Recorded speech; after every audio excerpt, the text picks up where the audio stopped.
All right, next question. You've previously said that for general health, everyone should be doing 20 to 30 minutes of LISS cardio every day. Will doing 20 to 30 minutes of LISS cardio after weightlifting have any negative effects, or should LISS be done separately? You know, guys, you got to put these into context and perspective.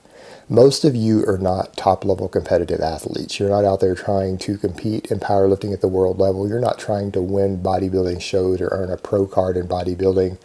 99% of you are recreational lifters who like to make some gains. You're trying to get into shape. You have whatever goals you've set, but they are not your entire life. You should not be trying to spend your efforts gleaning a 0.5% edge. Will doing LISS cardio immediately after lifting possibly reduce the training response to your lifting? Yes, it might blunt the training response 0.5% or 1%. So you might make a less percent gains that year, or a tenth of an ounce of muscle less as a result of it. What you have to decide is that worth it for you? Because if that's the only time it's convenient for you to get in your LISS cardio is at the gym right after you lift, it is better for your overall health and well-being if you're not trying to be the top 1% in the world or do something, at the peak competitive level to where 0.5% makes a difference between winning and losing. Then your overall health takes precedence over that 0.5% or 1% difference in muscle gain or strength over the next year.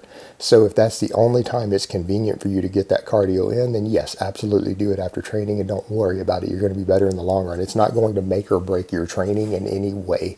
Don't think that. It's just going to be a very slight, almost immeasurable difference. It's not going to make a pound of muscle difference or anything here over the next year. Nothing close to that. It would just be a little blunt effect. So it's not enough for you to worry about. The health benefits are worth more to you than that, unless you're trying to compete at the international level in something. All right, next question. What's your opinion on the biological laws of accommodation, meaning that intermediate to advanced lifters need to rotate exercises every 2 to 3 weeks to make progress? No, rotating exercises is one way to get around the law of accommodation, but you can also rotate rep ranges. You can also rotate intensities. That's why periodization exists and why we oftentimes do it in 3-week blocks, or why you have concurrent training rotating through rep ranges and volumes on different days to bypass this law for more advanced lifters, to get around it. You adapt if you try to do the exact same thing for 3 weeks straight and you stop developing and stop growing. You stop adapting, getting stronger. Nothing improves for you as an advanced lifter or late intermediate due to this law going on after 3 weeks of doing something. But it doesn't mean that you have to change exercises completely. That's just one of the tools that some athletes use to bypass it, and some coaches use to bypass it. A lot of the same coaches who recommend that also just run some of their other work, like for example the conjugate method through Westside Barbell. Yeah, they rotate through max effort exercises, but they run their dynamic effort work in a 3-week waves, which changes in what they do every 3 weeks as far as switching from things like bands to chains, or switching intensities, and they run waves and things in it in 3-week blocks for the secondary work. So there's a lot of ways around this for advanced lifters. It doesn't have to just be changing exercises, but it is that you will need to change something. And this is, again, the reason those advanced periodization methods run a lot of things in 3-week blocks intentionally to get around this. All right, guys, that's it for the normal questions. It looks like we are over to more of the PED related questions, so let's jump over to those two real quick. Jason, I know your views are gradually becoming more and more fitness oriented, in the sense that you view overall health as a good pursuit, much like Jim Wendler, Lift, Run, Eat, etc. With this in mind, are there any things you would say must be done before or during gear use? I see lots of people talking about cardio besides the general health, or blood pressure issues, garlic helping with cholesterol, liver enzymes, etc. All right, the garlic is just stupid. Garlic is not going to do much of anything for you. I like garlic. I cook with garlic. To say that it's going to offset any negative health effects of anabolic use or testosterone use is absurd. Now, what I do recommend, what would I say before anyone who feels that they absolutely feel like gear needs to be in their life, it's something they want to do, that they're determined to do it, what I'm going to recommend is build your cardiovascular capacity. As others have said, you need to be doing cardio. You need to do LISS cardio every day, like I recommend for general health. That is one of the best things you can do to offset it. Number 2, you need to get your diet in check. You need to cut out the junk food to a large extent. You need to be on a decent structured diet with lots of vegetables and things in it so that you're not deficient in anything. That's really important. You need to avoid a lot of processed sugar, trans fats, vegetable oils, things like that. Things that are really going to mess with your overall lipid profile to any large degree, or insulin sensitivity, need to be cut out because you don't have room for those. You don't have room for if it's your macros nonsense or you eat Pop-Tarts and stuff. If you're going to go on gear, it will hurt you in the long term. You're already stacking one bullet in the Russian roulette barrel. You don't need to be adding more.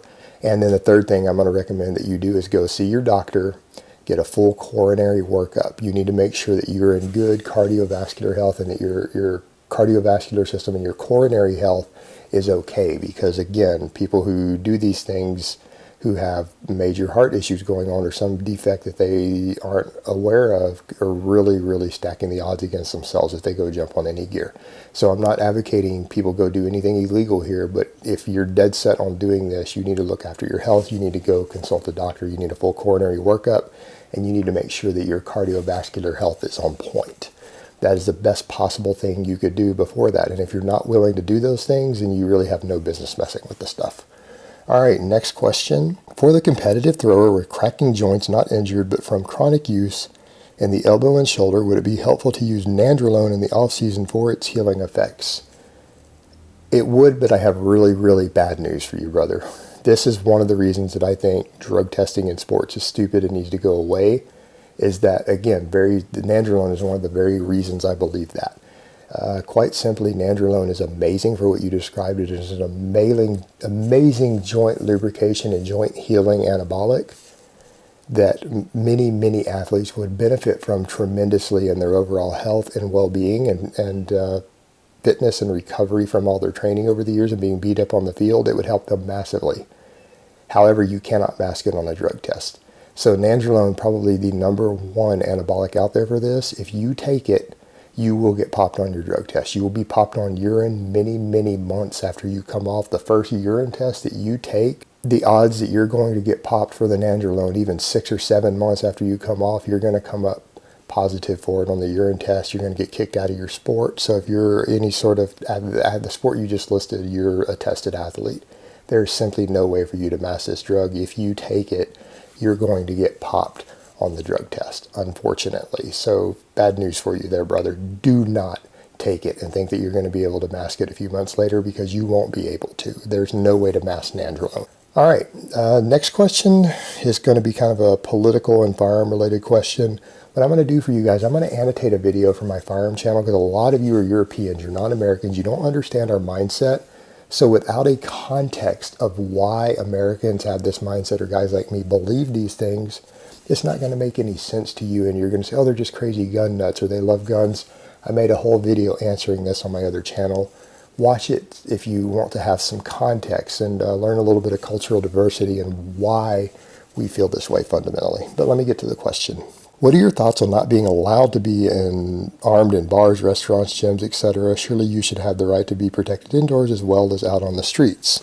I can't speak to the laws. What people need to remember is that firearm laws on things like this are not American laws. We have some general American laws that are supposed to be enforced that are not being enforced correctly.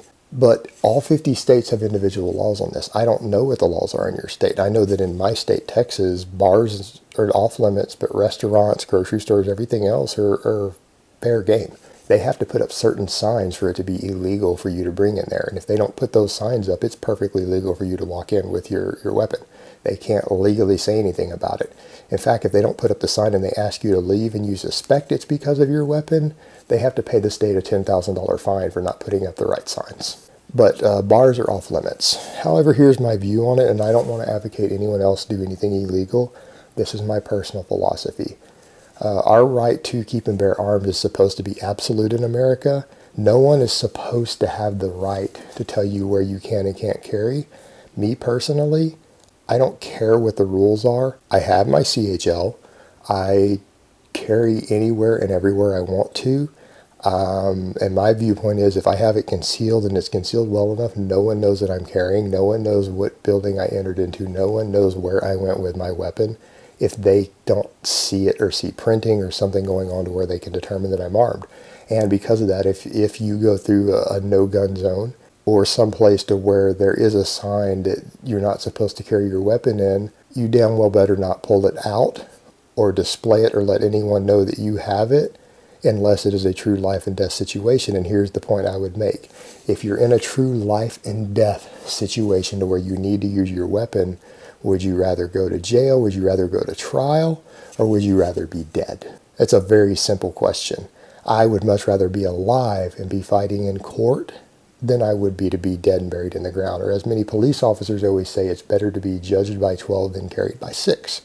That's my personal viewpoint on it. I am an American citizen with an absolute right to be armed. The only time I take any disarmament of any type seriously, signs, anything else, is when I enter a building with metal detectors, to which they can determine what I'm carrying or not, and they provide armed guards for me. If I see a building with metal detectors and they do not provide armed guards, armed police officers around the metal detectors, I won't go into that building. I refuse to utilize that service, but everywhere I go, they do. So if I go to a sporting event or whatever, like you guys saw a while back, I put a little video up of me at the Texans game. They had hundreds of armed police officers everywhere. They have snipers up in the rooftops up there from the SWAT teams and things. There's armed police officers everywhere around to make sure that you're safe. I don't always necessarily mind being disarmed there. I mean, I like it from a citizen perspective. It is a violation of my rights, but at least they're providing security for me to compensate. If they're not going to provide armed security for me by the dozens, I'm not being disarmed. I'm an American citizen. I have an absolute right to keep and bear arms anywhere and everywhere. But we all have our own viewpoint on that. All right, guys, but that's really all I have to say on that today. I hope it's been informative, and I will talk to you guys next time.